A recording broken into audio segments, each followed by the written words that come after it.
Yeah, and congratulations, you just beat Ding Liren. Is that a special matchup, and do you get a little bit of sense of revenge winning this game? Thank you. I think both yes and no.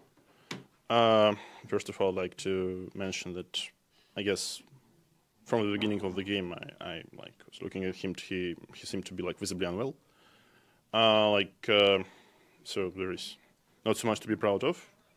All right, it was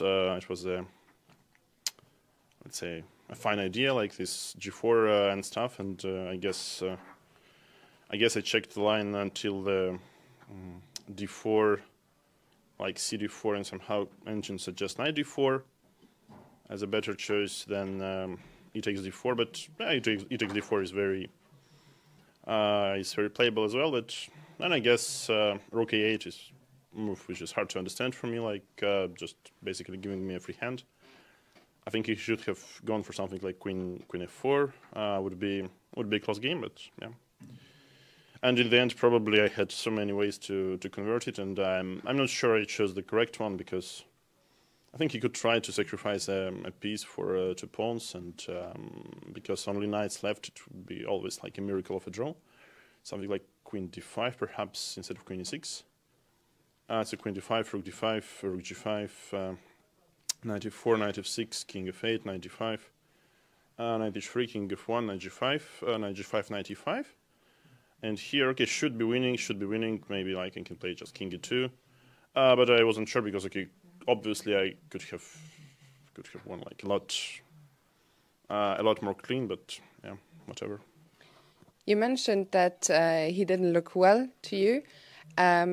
This whole aggressive idea with G4, G5, is that something you had prepared beforehand, or do you sometimes adapt to what you see in front of you at the board? Sometimes I adapt, but this one was prepared. And yesterday, I know the game didn't go your way, but how did you enjoy the Tata Steel on tour and playing in the circus theater? Well, yeah, the circus, yeah.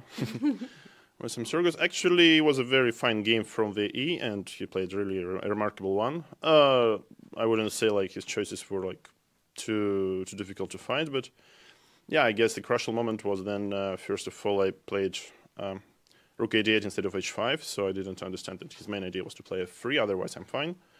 And after F3, I should have started playing for a draw. So this is quite unpleasant, but pretty much holdable. But instead, I missed a lot of his ideas, and then he just played it flawlessly till the very end. So overall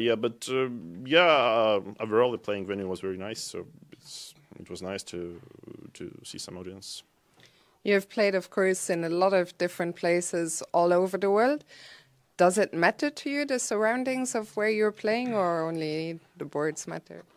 Yeah, I guess it's quite important. So obviously, I think there is no direct correlation in between, if you're playing at the stage somewhere, or I don't know, in a sports hall or something. Yeah, so there is a traditional tournament in Russia in Paikovsky, which is played in very special place, also in very special conditions. So it's like Vaikanze, more or less, but only 9 rounds and no audience at all.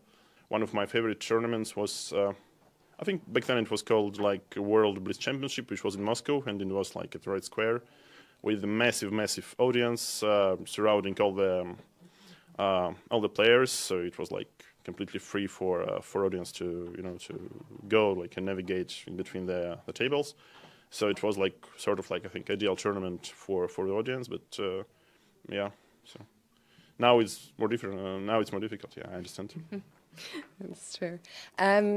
With today's win, you moved to +1. Everything is very close at the top. How do you feel with 3 rounds to go? I feel like Tottenham. Can you explain for our non-football savvy viewers? Well, it's famous, I guess, for us who's familiar to in Bruges movie. There is a famous quote, so which is where are those guys there in purgatory? Yeah, yes. They weren't complete shit, but still they didn't do too well. Yeah, so. Okay, well, yeah, and congrats on the win today. Enjoy tomorrow's race day, and good luck for the last 3. Thank you.